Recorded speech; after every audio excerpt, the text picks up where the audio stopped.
ఇలా ప్రతి ఒక్కరు పైకి లేచినట్లయితే ఒక చిన్న కీర్తన.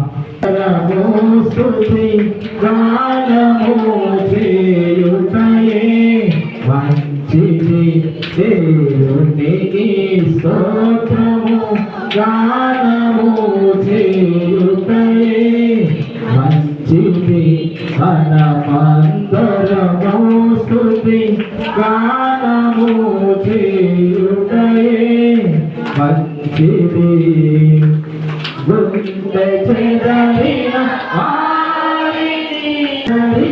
వారిని బాగు చేయువాడని వారి గాయములానియు కాటుచున్నవాడ. దేవుడు తన ప్రసన్నత మాకు అనుగ్రహించారు. ఒక్క నిమిషం ఎక్కువసేపు నేను ప్రార్థన చేయించాను.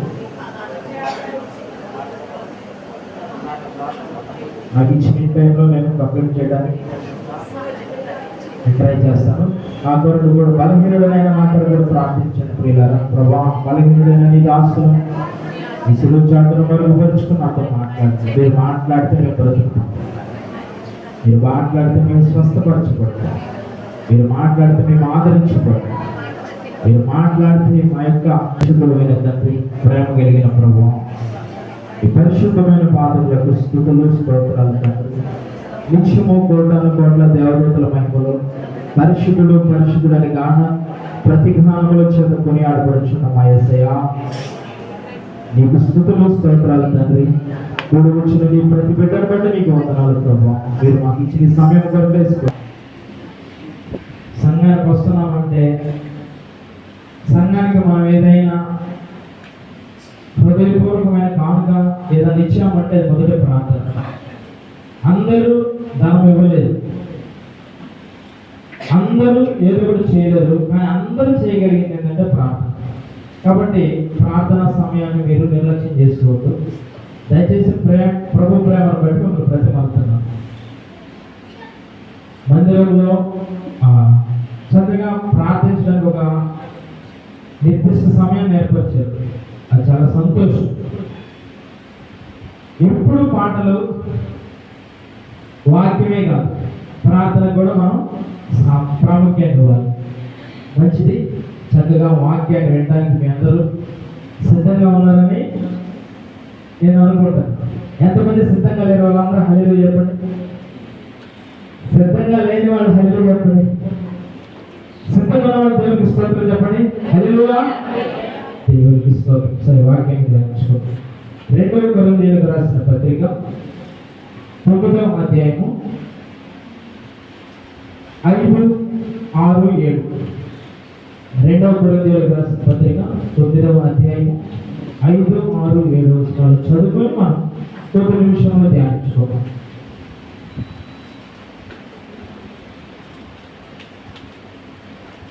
చదివి సహాయం చేయాలి. కావున లోగా ఇచ్చినమని మీరు చెప్పిన ధర్మము పిసినితనముగా ఇయ్యక సహోదరులు మీ యొద్దకు ముందుగా వచ్చి దానిని జమ చేయటకై వారిని హెచ్చరించడం అవసరమని తలచిందని శ్రద్ధగా వినాలి. కొంచెముగా విత్తువాడు కొంచెముగా పంట కోయును, సమృద్ధిగా విత్తువాడు సమృద్ధిగా పంట కోయును అని ఈ విషయమై చెప్పవచ్చును. సనుగు కొడకయు బలవంతంగా కాకయు శ్రద్ధగా వినాలి. ప్రతి వాడును తన హృదయములో నిశ్చయించుకునే ప్రకారము ఇయ్యవలెను. అందరి మాట చెప్తారా? దేవుడు, ఒక నిమిషం గట్టిగా చెప్పండి. దేవుడు ఉత్సాహముగా ఇచ్చువాడిని ప్రేమించును. మరొకసారి, దేవుడు ఉత్సాహముగా ఇచ్చువాడిని ప్రేమించును. పరిశుద్ధుడైన తండ్రి, ప్రేమ కలిగిన ప్రభువా, మీ వాక్యమును చదువుకునే వారమే కానీ అందులో ఉన్న భావాన్ని మీకు గ్రహించలేదు తండ్రి. ఆనాడు శిష్యులు కూడా నీ ఎదుకు వచ్చి ఉపమాన భావాలను మిమ్మల్ని అడిగినప్పుడు స్పష్టంగా వారికి తెలియజేస్తూ మంచి చేసేలా నీకు స్తోత్రం. చదువుకున్న వాక్యాన్ని మా ఒక్కొక్కరికి విరిచి పంచిపెట్టమని ఈ సన్నిధితో మమ్మల్ని ఎక్కువని యేసు నామమున ప్రార్థిస్తున్నాం తండ్రి. ఆమేన్. మంచిది ప్రియులారా, శ్రద్ధగా వాక్యాన్ని ఎవరు నిద్రపోవద్దు. ఎవరు నిద్రపోయినా ఎవరు వాళ్ళతో మాట్లాడుతున్నా నేను పిలుస్తాను. అక్క మీరంట మీరు బాధపడినా నాకు సంబంధం లేదు, కామేశానికి కూడా ఇబ్బంది లేదు. ఎందుకంటే వాక్యము మనం శ్రద్ధగా వినాలి. మనం శ్రద్ధగా వినేటప్పుడు మనల్ని ఎవరు కదిలించరు. మనం ఒకరిని కదిలించామనుకో మనం డిస్టర్బెన్స్ అవుతాం, వాళ్ళు కూడా డిస్టర్బెన్స్ అవుతారు. దేవుని ఒక్క మాట మన జీవితాన్ని మారుస్తుంది. ఇలాగే ఒక ప్రార్థన కూడిక జరుగుతున్నప్పుడు ఒక పాట పాడారంట. ఏమనంటే, నా పేరే తెలియని ప్రజలు ఎందరు ఉన్నారు, నా ప్రేమను వారిని ప్రకటింప కొందరే ఉన్నారు అని ఆ పాట పాడుతున్నప్పుడు బయట వెళ్తున్న వాళ్ళు పట్టబడ్డారంట. చూడండి, మందిరంలో ఉన్న వాళ్ళకైతే గ్రహింపుందో లేదో తెలియదు, కానీ అంతే కదండి. ఇస్కరియోతు ఎలా ఉన్నాడు? గతవారం మనం శ్రద్ధగా విన్నాం. దేవుడి దగ్గరే ఉన్నాడు, కానుకలన్నీ పోగు చేసుకుంటున్నాడు, చివరికి పంటబయలు తెచ్చిపోయాడు. కారణం ఏంటి? దేవుని యొక్క ఉద్దేశాన్ని, దేవుని యొక్క సంకల్పాన్ని ఆ వ్యక్తి ఎరగలేదు. ఆ వ్యక్తి ఏమి ఎరిగాడంటే డబ్బు పోగేసుకోవడం, దాచుకోవడం, మిగిల్చుకొని ఏదేదో కట్టుకోవాలనుకోవడం, ఏదో సంపాదించుకోవాలనుకున్నాడు, ఏదేదో చేయాలనుకున్నాడు. కానీ ఏమీ మిగలేదు. చివరికి ప్రేగులు బయటకు వచ్చి చనిపోయినట్టు మనం చూస్తాం. దాని అర్థం ఏంటంటే, ధనం సంపాదించుకోవాలని దేవుడు చెప్పాడా?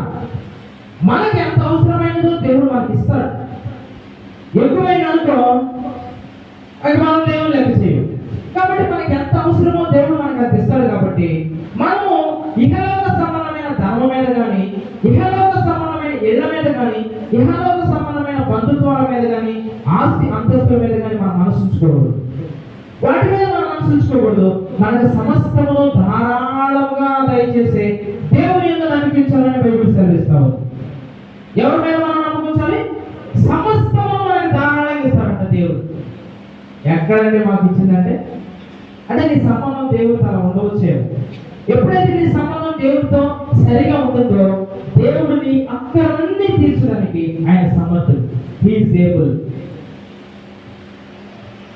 ఇక్కడ అపొస్తలుడైన పౌలు ఒక సంఘానికి రాస్తున్న మాట, ఈ మాటలు మనం శ్రద్ధగా చూస్తాం ఇప్పటిదాకా. ఏంటంటే, మనము ఇచ్చే విషయంలో దేవుడికి ఎలా ఉండాలి. ఇన్ని సంవత్సరాల నేను బోధించే టైంలో ఎప్పుడు నేను అనుకోవాలి, నేను ఇవ్వడం, దశ భాగాలు ఇవ్వండి, కానుకలు ఇవ్వండి అని ఇప్పుడు నేను బోధించాను. నాకెందుకు అదొక మామూలుగా ఉంటుంది. దేవుడు మనం మారు మనసు పశ్చాత్తాపంగా ప్రకటించాలి, కానీ ఇవ్వండి అని అలవాటు చేస్తే వీళ్ళేది. ఇప్పుడు ఎక్కువ మనం ఫేస్బుక్, యూట్యూబ్లో చూస్తున్నాం కదా, ఈ పాస్టర్లంతా దశ భాగాల కోసమే చేస్తున్నారు సేవలు, ఈ పాస్టర్లంతా డబ్బు కోసమే చేస్తున్నారు అని అంటున్నారు. సరే, నేను రాత్రికాల సమయంలో ప్రభుని అడిగా, ప్రభా పాస్టర్ గారు నిన్న మధ్యాహ్నం నాతో చెప్పారయ్యా నువ్వు వాక్యం చెప్పని సిద్ధపడదు. సరే, నేను ప్రభుని అడిగి, ప్రభా నేనేం చెప్పాను? నేను బైబిల్ ఓపెన్ చేయగానే ఇచ్చుల గురించి దేవుడు నాతో మాట్లాడాడు. ఇక నాకు అర్థమైంది, నాకు ఇష్టం లేకపోయినా నేను చెప్పాలి అని అనుకొని ఇక నేను కూర్చొని దేవుని సన్నిధిలో ధ్యానించుకుంటూ ఉన్నా. ఏ మాటలు చెప్పాలి ప్రభా, ఎక్కడ ఏ మాటలు ఉంటాయో మనకు తెలుసా? సైన్స్ సబ్జెక్ట్ అనుకో, మాకు లేదా సోషల్ అనుకో, తెలుగు అనుకో, మొదటి unit, second unit, third unit అంటారు. కానీ ఇక్కడ అలా ఉండదు. ఇచ్చిన కొంత దేవుని వాక్యం వస్తుంది. అవన్నీ మనం దేవుని ఆత్మచేత నింపబడినప్పుడు దేవుడు తన ప్రియులుగా, తన బిడ్డ ద్వారా సంఘంతో మాట్లాడడానికి ఇష్టపడుతూ ఉంటాడు. మనం సరిగా లేవనుకో, వచ్చిన ప్రియులకు లేదా వచ్చిన సంఘానికి ఆ వాక్యం అంత వినసొంపుగా ఉండదు. విన్నాగా ఏదో విన్నాం లేదు అన్నట్టుగా ఉంటుంది. కానీ ఎప్పుడైతే దేవుడు వారి ద్వారా దైవ సేవకుల ద్వారా మాట్లాడతారో వారు తృప్తి చెందుతారు వాక్యంలో. ఎప్పుడైతే దేవుని వాక్యం చేత మనం తృప్తి చెందబడతామో ఆత్మలో బలపడుతూ ఉంటాం. దేవునికి స్తోత్రం. ఇక్కడ మందిరానికి మనం వస్తున్నటువంటి ఉద్దేశం ఏంటంటే మారు మనసు పొందిన తర్వాత మన ఆత్మలో బలపడాలి. ఆత్మలో బలపడుతూ సంపూర్ణ సిద్ధి పొందాలి. మనం సంపూర్ణతలోనికి వెళ్ళకుండా మనం దేవుని రాజ్యంలో మనం ఉండలేము. అందుకే దేవుడంట ఉపదేశ క్రమాన్ని గొప్ప చేశాడు. ఉపదేశం అనేది చాలా అమూల్యమైనది సంఘంలో. కాబట్టి మనము ఈ ఉపదేశం ఎప్పుడు మిస్ కాకూడదు. ఇక్కడ అపోస్తలుడైనటువంటి పౌలు ఈ 2 కొరింథీయులకు రాసిన పత్రిక, 2 పత్రికలు రాశారు. మొదటి పత్రిక, 2వ పత్రిక. మొదటి పత్రికలు ఏమంటాడంటే అబ్బాయి ఇక్కడ చూద్దామా, 1 కొరింథీయులు 3:1 వాళ్ళు ఏమన్నాడు? సహోదరుడా, ఆత్మ సంబంధమైన మనుషులతో మాట్లాడినట్టు నేను మీతో మాట్లాడలేకపోతుంది. చాలా ఒక నిమిషం. ఎవరితో మాట్లాడాలంట? ఎవరితో మాట్లాడాలంట? ఆత్మ సంబంధులు. ఎవరు? ఎలాంటి వేషాలు దగ్గర ఉంటాయి అంటే వీళ్ళు పైకి ఉన్న నుదుటి మీద రాసుకుంటారు ఆత్మ సంబంధులు, శరీర సంబంధులు. ఏ వ్యక్తి అయితే దేవుని ఆత్మ చేత పట్టబడి పశ్చాత్తాపము చెంది పరిశుద్ధంగా జీవిస్తూ దేవుని ఆత్మతో నడిపించబడతారో వారు ఆత్మ సంబంధులు. ఏ వ్యక్తి అయితే శరీరాశలతోను, నేత్రాశలతోను, జీవడంబములతోను, అపవిత్రమైన కార్యాలతోను, ఘోర కాముకత్వాలతో, అక్రమ సంబంధాలతో, అన్యాయాలతో జీవిస్తూ ఉంటాడో వాడు శరీర సంబంధి. అయితే ఈ సంఘం ఎలా ఉందంట? శరీర సంబంధమైన మనసుతో ఉందంట. అప్పుడు పౌలు వాళ్ళకి ఆ మాట చెప్తాడు, ఏమయ్యా ఆత్మ సంబంధులు ఉంటారు సంఘాలలో. ఆత్మ సంబంధులు అంటే దేవుని ఆత్మ ఎదిగిన వారు ఉంటారు, కానీ మీరు అలా లేరు. అలాగా మాట్లాడదామంటే ఆత్మ సంబంధులతో మీరు అలా లేరు. ఏమండి మారు మనసు లేవండి, పశ్చాత్తాపం లేవండి. దేవుడు అంటే ఎగరండి ఇక్కడ తెచ్చి కూర్చోబెట్టామనుకో ఇప్పుడు పాటలు ఎక్కడా, వాక్యాన్ని ఏమైనా ఎక్కడా, కమ్మగా నిద్రపోతాడు. ఏమాత్రం భయం భక్తి లేకుండా కూర్చొని ఉంటాడు. కానీ ఏదో వాళ్ళు చెప్పుకుంటారులే, మీరు వెళ్ళిపోతాం, మా ఆవిడ పిలిచింది లేదా మా ఆయన పిలిచాడు. వారికంటూ అమ్మో దేవుని భయంతో మనం వాక్యం వినాలి. దేవుడు ఏం మాట్లాడుతున్నాడు మనలో మనం సరి చేసుకోవాలా? మీరు ఆత్మ సంబంధంలోనే లేరు. కానీ వారు ఎప్పుడైతే ఆ విధంగా దేవుని ఆత్మ చేత బోధించబడిన తర్వాత దేవుడు ఇదే సంఘానికి పౌలు ద్వారా హెచ్చరిస్తున్నటువంటి మాటలే 2 కొరింథీయులు 9. ఇక్కడ వారు దేవుడికి వారి హృదయాన్ని ఇచ్చారు. ఫస్ట్ మొదటిగా మనం ఏమివ్వాలి? హృదయాన్ని ఇవ్వాలి. చూద్దామా సామెతలు 23వ అధ్యాయం 26వ వచనం. మొదటిగా మనం దేవునికి ఇవ్వవలసింది. ఈ దినంలో మనం ఇచ్చిన గురించి ధ్యానించుకున్నాం. మొదటిగా మనం ఏమి ఇవ్వాలి? నా కుమారుడా నీ హృదయమును, అందరూ చెప్పండి, నా కుమారుడా నీ హృదయమును నాకు ఇమ్ము. మొదటిగా దేవునికి ఏమి ఇవ్వాలి? చెప్పాలి. నోరున్న ప్రతి ఒక్కరు చెప్పాలి. హృదయము. యేసు ప్రభు దగ్గరికి ఒక యవనస్తుడు వచ్చాడంట. వచ్చి ప్రభువా నేను కూడా నీతోనే ఉంటాను, నేను కూడా నీతోనే నీ సేవలో ఉంటాను, నీ వెనకే వస్తాను అంటే ఆ వృత్తాంతమంతా మార్కు సువార్త 10:21 ఉంటుంది. తర్వాత ఇంటికి వెళ్ళి చదువుకునేవాడు చదువుకోండి. ఎందుకంటే ఇక్కడ అన్ని ధ్యానించి వివరించి చెప్పడానికి సమయం ఉండదు కాబట్టి కొంతమంది రాసుకునే ఆ దైవ ఆసక్తి కలిగిన బిడ్డలు ఉన్నారు. అందుని బట్టి దేవుని స్తోత్రం. వాళ్ళు రాసుకోండి, ఇంటికి వెళ్ళి ధ్యానించండి. సరే చదువు రాని వాళ్ళు శ్రద్ధగా వెళ్ళండి.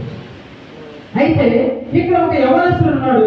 అయ్యా నేను నీతోనే వస్తాను, నీతోనే ఉంటాను, నీతోనే ఉంటానయ్యా అని అన్నాడు. ఆ వ్యక్తి ఎవరంటే మంచి ధర్మ కలిగిన వ్యక్తి. యేసు ప్రభువు ఏమన్నాడంటే అబ్బాయి నీకున్నదంతా అమ్మి ఎవరికి ఇవ్వడు? పేదరికి ఇచ్చి నీ వచ్చి నన్ను వెంబడించమన్నాడు. ఆ వ్యక్తి ఏం చేశాడంటే సంతోషంగా అమ్మాడు. ముఖమును చిన్నపుచ్చుకొని దుఃఖపడుచు వెళ్ళిపోయాడు. అంతే, నాకు అవసరం లేదయ్యా, నాస్తే పేదలకి నేను వెంబడించవేంది, అంత అవసరం లేదు, దుఃఖపడుతూ వెళ్ళిపోయాడు. ధనవంతుడే, ధనం ఉన్నవాడే, కానీ యేసు ప్రభువుని వెంబడించాలని వచ్చిన వాడే, కానీ ధనం పిచ్చి అతన్ని విడిపించలేదు. అతడు తన హృదయాన్ని దేవునికి ఇవ్వడానికి ఒప్పుకోలేదు. హృదయం అంతా ధనం పిచ్చితో యేసు క్రీస్తును ఒప్పుకోకుండా దుఃఖముకు తెలిపాడు వదిలిపోయా నువ్వేదిగా. ప్రియులారా, మనం ఎప్పుడు మన హృదయాన్ని ఉండడానికి సిద్ధపడి ఉండాలి. ఆదికాండము 4వ అధ్యాయంలో కూడా ఒక వృత్తాంతాన్ని నేను చెప్తాను, శ్రద్ధగా వినండి. ఇక్కడ ఇద్దరు ఉన్నారు, ఒకటి కయీను, రెండు హేబెలు. ఈ కయీను ఎవరు చెప్పాలి ఏంటండి? Out of syllabus. కయీను ఎవరు? మాకేం తెలుసు, మా ఇంటి పక్కన కదా. మీ ఇంటి పక్కన కాబట్టి బైబిల్లో ఉన్న వ్యక్తి ఎవరు? కయీను. ఏం చేస్తాడు చెప్పాలి? కయీను ఏం చేస్తాడు? వ్యవసాయం చేస్తాడు, రైతు. ఇంకొక వ్యక్తి ఉన్నాడు, వాళ్ళ సహోదరుడు హేబెల్. హేబెల్ ఏం చేస్తాడు? గొర్రెల కాపుడు. దేవునికి స్తోత్రం, చక్కగా వినేవాళ్ళు ఉన్నారు. అయితే ఏదో ఇవ్వాలి కాబట్టి దేవునికి ఇచ్చాడు. కానీ హేబెల్ అలా కాదు. అమ్మో, దేవుడు నాకు సమస్తంలో ధారాళంగా ఇచ్చాడు కదా, నేను మంచి మంచి ప్రోగిన వాటిని, ప్రథమ సంతానాన్ని దేవునికి ఇవ్వాలి అని అర్పణను దేవుని యొక్క తీసుకొని వచ్చినప్పుడు కయీను అర్పణను దేవుడు అంగీకరించలేదు, హేబెలు అర్పణను దేవుడు అంగీకరించాడు. దేవునికి స్తోత్రం.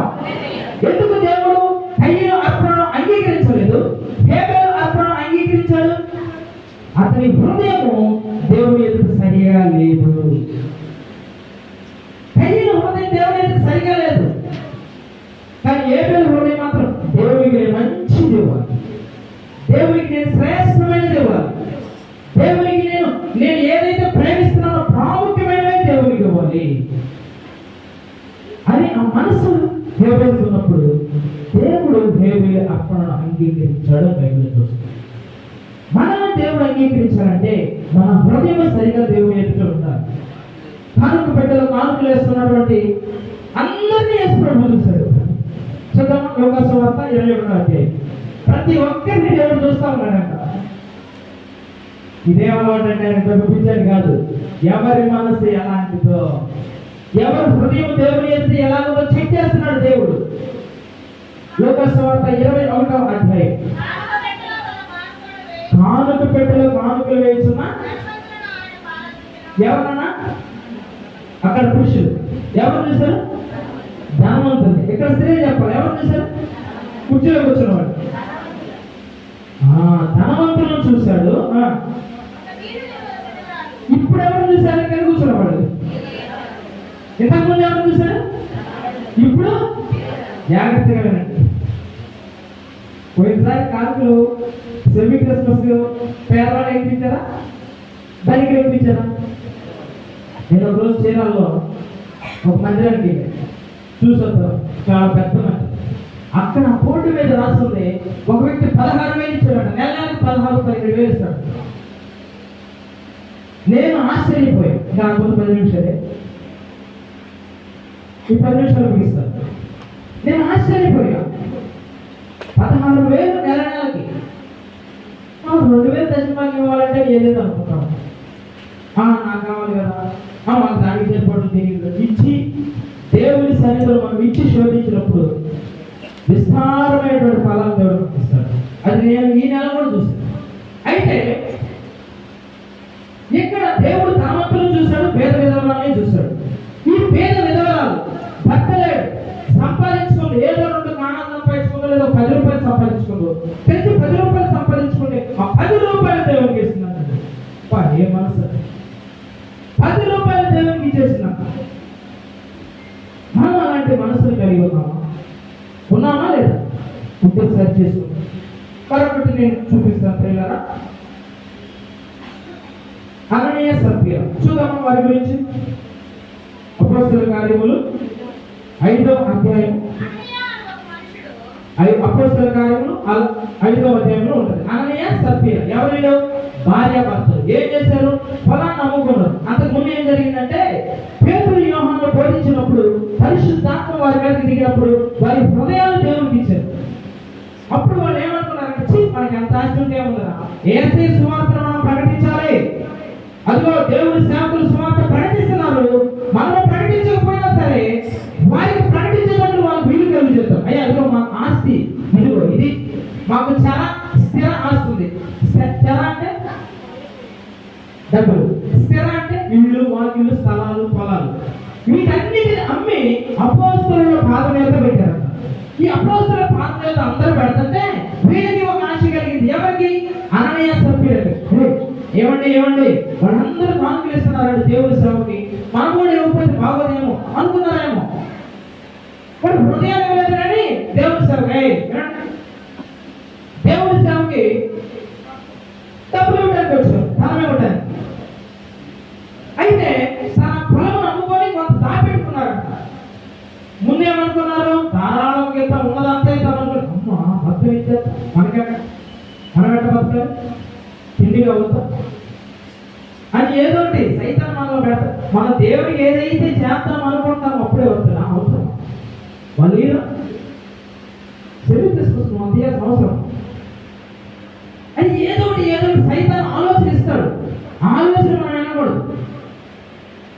ఎందుకు ఎంత డబ్బులు ఎందుకు ఏమి చేసి కొంత దాచుకో అని కొంతమంది అన్నా సరే లేదు నేను దేవుడికి ఇవ్వాలనుకున్నా ఇస్తా. అయితే వీళ్ళు దాచుకొని వచ్చారంట. మొదట ఎవరు వచ్చారు? భార్య భర్త వచ్చాడు. ఏమండి ఇదిగో మేము ఎంతకేమో ఖచ్చితంగా ఎంతకేమో నీ బాడీని సౌకర్యం చనిపోయాడు. రెండవది వాళ్ళ నాడు వచ్చింది కొంతసేపు ఇంకా మా ఆయన రాలేదేంటి, ఆశీర్వాదం ఏమో తీసుకుంటున్నాడా, దేవుళ్ళు ఏమో పొందుకుంటాడు. ఏమమ్మా మీరు ఎంతకే అమ్మారా? మేము ఎంతకే అమ్మామండి. ఏమి కూడా పొందుకోండి. ఆమె కూడా చచ్చి ఇద్దరు సాప చుట్టి మోసేసారు. దాని అర్థం ఏంటంటే మనం ఇవ్వాలనుకున్నది దేవుడికి మనం ఇవ్వకపోతే చాలా శుభిగ్రస్తమవుతామని ఇక్కడ వాక్యాన్ని బట్టి మనం చూసుకోవచ్చు. ఇంకొక మాట చూద్దాం. మొదటిగా ఏమివ్వాలి? మన హృదయాన్ని ఇవ్వాలి. రెండవదిగా మన ధనమును ఇవ్వాలి. మూడవదిగా ఏమి ఇవ్వాలంటే దేవుడికి సమయాన్ని ఇవ్వాలి. చూడండి, సంవత్సరానికి ఎన్ని రోజులు? 360, 62, 65 లేదా 66. ఇందులో ఎన్ని ఆదివారాలు వస్తాయి? 51 లేదా 52 లేదా 53, అంతేనా? 52 వేసుకోండి. మరి మందిరానికి ఈ 52 రోజులు వచ్చామా? ఈ 52 రోజుల్లో రోజుకి 24 గంటలు కదా, అందులో దశమాన గంటలు 2.5 గంటలు. మన మందిరం క్రమంగా ఎంత తెలుసా? 10 గంటల నుంచి 12:30 దాకా దేవుని స్తోత్రం 2.5 గంటలు పెట్టి ఈ 2.5 గంట అయినా నేను దేవుడికి ఇచ్చానా? వినాలి డిస్క్రిప్షన్. సమయం నేను దేవుడికి ఇస్తున్నానా లేదా? మొదటిగా ఏమివ్వాలి? హృదయం. రెండవదిగా మన ధనము దేవుడికి ఇవ్వాలి. మూడవదిగా ఏమివ్వాలి? సమయాన్ని. నాలుగవదిగా మనం ఏమివ్వాలి? దేవుడికి ఇచ్చేద్దాం. మొదటి సమయం 1:28 గర్భఫలము ఏమివ్వాలి మనకి? చూడండి పిల్లరా, బైబిల్ ఏమంటుందంటే గర్భఫలము యెహోవా ఇచ్చు బహుమానము. అయితే ఒక స్త్రీకి పిల్లలు లేనప్పుడు దేవుడి సన్నిధానానికి వచ్చి కన్నీరు గార్చి ప్రార్థన చేస్తున్నారు. అయితే దేవుడు ఆమె కరుణించి ఆమెకు ఒక శ్రేష్ఠ మగ సంతానాన్ని ఇచ్చాడు. ఆమె ఏం చేసింది? నాకు ఇచ్చావని తన కుమారుడు అలానే ఉంచుకోలేదు. ఆమె ముందుగానే ఒప్పుకున్నాను. అయ్యా, ఎవరైతే నాకు మొదటి సంతానాన్ని మీరు ఇస్తారో మీరు ఆ మొదటి సంతానాన్ని తీసుకొచ్చి నీ సన్నిధిలో నీకు అర్పిస్తాను, డెడికేట్ చేస్తాను, లెట్ చేస్తాను నీ సన్నిధిలో. అయితే దేవుడు ఒక మంచి బిడ్డనిచ్చాడు. అతని పేరు సమూయేలు. ఆ సమూయేలును తీసుకొచ్చి చూద్దాం 1:28. కాబట్టి నేను ఆ బిడ్డను యెహోవాకు ప్రతిష్ఠించుచున్నాను. దేవుడికి స్తోత్రం. ఎవరికి ఇచ్చింది? దేవునికి ఇచ్చిందండి. మన బిడ్డల్ని దేవునికి ఇవ్వాలి. మనం ఎక్కడున్నారు? మీరు ఎక్కడున్నారు? మీ బిడ్డలు ఎక్కడ ఉన్నారు? దూర ప్రాంతంలో ఉంటే దేవుడికి స్తోత్రం. మరి ఎక్కడంటే మందిరంలో ఉన్నారా? ఎందుకు లేదు? జాగ్రత్త పిల్లలు. మనము దేవుడికి ఇవ్వవలసింది ఇస్తే దేవుడు కూడా మనకి ఏమి ఇస్తాడో చూసి ముగించుకుందాం. ఇంకొక 5 నిమిషాలు ఉన్నా, ఓకేనా? నేను చాలా త్వరగా ముగిస్తాను. సిద్ధపడిన సబ్జెక్ట్ ఏమో చాలా తెచ్చుకున్నాను. దేవుడిని అడిగి సమయం ఏమో అంత లేదు. దేవుడికి స్తోత్రం. ఏదేమైనప్పటికీ మొదటిగా దేవుడు మనకి ఏమి ఇస్తాడు? యెహెజ్కేలు 11:19. యెహెజ్కేలు 11:19. దేవుడికి మన హృదయాన్ని ఇచ్చినప్పుడు, దేవుడికి మన ధనమును ఇచ్చినప్పుడు, దేవుడికి మన సమయం ఇచ్చినప్పుడు, మన గర్భఫలాన్ని దేవుడికి ఇచ్చినప్పుడు దేవుడు మనకి ఏమి ఇస్తాడో చూద్దాం. వారు నా కట్టడలను నా విధులను అనుసరించి గైకొనున్నట్లు నేను వారి శరీరంలో నుండి రాతి గుండెను తీసివేసి వారికి మాంసపు గుండెను ఇచ్చి ఆపండి. దేవుడు ఏమిస్తాడంట మనకి? మాంసపు గుండె. ఈ దినాల్లో మనుషులు కూడా ఎలా ఉన్నాయి? రాతి గుండెలు. నిర్దాక్షిణ్యంగా భర్తను చంపేస్తున్నారు. 4 నెలల క్రితం భర్త అనుమానాస్పద మృతి చెందాడు. ఈరోజు ఇతర బిడ్డలు చచ్చిపోయాడు. ఎందుకు? ఆ స్త్రీ అక్రమ సంబంధాల్లో పడింది. ఆ స్త్రీ అక్రమ సంబంధాల్లో పడిన తర్వాత ఆ స్త్రీ యొక్క గుండె లేదా ఆమె హృదయం ఏమైంది? రాతి గుండె అయిపోయింది. భర్తనైనా చంపుతుంది, అత్తమామనైనా చంపుతుంది, లేదా పిల్లలైనా కూడా చంపుతుంది, కడుపుని పుట్టిన బిడ్డలు కూడా చంపుతున్నారు. దేవుడు వాక్యం ఎంత స్పష్టంగా చెప్తున్నాడు. అలాంటి రాతి గుండెలను తీసివేసి దేవుడు మనకేమిస్తాడంట? మాంసపు గుండెలు ఇస్తాను. స్త్రీలే కాదండి, పురుషులు కూడా స్త్రీలను కుక్కర్లో ఉడికిస్తారు. భార్య సరే, తల్లిదండ్రులు అనుకుంటే వీళ్ళు నేలలో వేసి పంపుతున్నారు బిడ్డలు. అది 9.5 లక్షలు తండ్రి ఆస్తులు ఇస్తే ఆ బిడ్డలు ఎంత బాగా చూసుకోవచ్చు? 7 ఎకరాలు 10 ఎకరాలు పొలం ఇస్తే ఆ బిడ్డలు ఆ తల్లిదండ్రులు ఎంత బాగా చూసుకోవచ్చు? 4 నెలలు మొదలు పెట్టారు, వెళ్ళిపో నేను పెట్టాను. ఆయన వెళ్ళి కరెక్ట్ ఆఫీస్లో అర్జీ పెడతాడు. ఎంత విచారం! కారణం మనుషుల యొక్క గుండెలు ఏమైపోయి అంటే రాతి గుండెలు అయిపోయి. కానీ ఎప్పుడైతే మనం దేవుడి సన్నిధానంలోకి వస్తామో దేవుడు ఆ రాతి గుండెలు తీసివేసి మాంసపు గుండెలు మనకి ఇస్తాడు. శ్రద్ధగా వాక్యాన్ని వినాలి, మాట్లాడకూడదు. ఎవరు దేవుని సన్నిధానంలో ఎవరు మాట్లాడకూడదు. దేవుని సన్నిధానంలోకి వచ్చిన తర్వాత భయం వండుతో మనం ఉండాలి. ఇక్కడ లేకపోతే మందిరానికి వచ్చి కూడా ఉపయోగం లేదు. రెండవది ఏమిస్తాడు? కీర్తనలు 94:13 త్వరగా చూద్దాం. కీర్తనలు 94:13 మొదటిగా ఆయన మనకు మాంసపు గుండెలు ఇస్తాడు. రెండవదిగా 94:13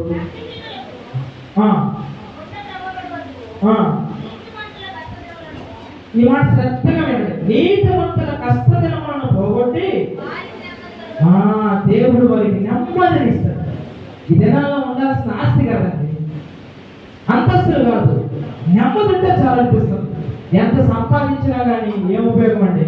మా బిడ్డలు మాకు కనీసం ముద్ద పెట్టట్లేదు. ఎంత సంపాదించినా ఏం ఉపయోగం అండి? మా హృదయంలో నెమ్మది లేదు. ఎంత సంపాదించినా ఏముందండి? ఏదో తెలియని వేదన, ఏదో తెలియని కన్నీళ్లు, ఏదో తెలియని దుఃఖము, మానసిక వేదన. దేవుడు అన్నాడు, ఇవన్నీ తీసివేసి నేను నీకు నెమ్మదిని ఇస్తాను. కావాల్సింది అదేనండి మనిషికి. మూడవదిగా జెఫన్యా 3:9 చూద్దాం. జెఫన్యా 3:9 త్వరగా నేను పిల్లల నాకు ఇచ్చిన సమయం అయిపోవచ్చు. అప్పుడు జనులందరూ దేవుని నామమును బట్టి ఏక మనస్కులై అందరూ సంఘమంతా ఏక మనసై దేవుడిని సేవించినట్లు నేను వారికి పవిత్రమైన పెదవులు ఇచ్చుదును. చాలు చాలు. దేవుడు ఏమిస్తాడంట? పవిత్రమైన పెదవులు. ఈ దినాల్లో పవిత్రమైన పెదవులు లేకనే సంఘం ఐక్యత లేదు, దేవుని ఆరాధించే మనసు లేదు. ఎప్పుడైతే పవిత్రమైన పెదవులు, పవిత్రమైన మనసు మనకు ఉంటుందో సంఘం అంతా ఏ ఉద్దేశం ఉంటుందంటే దేవుడిని సేవించాలి. గట్టిగా చెప్పకూడదు. ఎవరిని సేవించాలి? దేవుని. సంఘం అంతా కలిసి. అందుకే ఈరోజు ఎవరికి వారే ఏమన్నా తీరే. మాకు ఒక సమయం, వాళ్ళకు ఒక సమయం. వాళ్ళు చేస్తే మేమైనా ఆయన ఏం చెప్తున్నాడు, నేనేం చెప్తున్నాడు, ఏదేదో ఏదేదో. కారణం పవిత్రమైన పెదవులు. ముసలమ్మ ముచ్చట్లే తిరిగే ఆ పెదవులు ఉన్నాయి, కపటమైన మాటలు చెప్పి ఆ పెదవులు ఉన్నాయి, దుర్భాషలాడే పెదవులు ఉన్నాయి, కానీ పవిత్రమైన పెదవులు ఈ దినాలు. అందుకే భయంకరమైన శ్రమలు అనుభవిస్తూ ఉన్నారు. అపవిత్రమైన పెదవులు కలిగిన ప్రతి ఒక్కరూ భయంకరమైన శ్రమలు అనుభవిస్తారు. మరి ప్రభునాడు ప్రభా నాకు పవిత్రమైన పెదవులు దయచేయి. 4వది చూద్దాం. ప్రకటన 2:10. దేవుడు మనకి ఏమిస్తాడు? మొదటిగా మాంసం గుండెలు ఇస్తాడు, రెండవది నెమ్మదిని ఇస్తాడు, మూడవది పవిత్రమైన పెదవులు ఇస్తాడు. 4వది చూద్దాం. ఇదిగో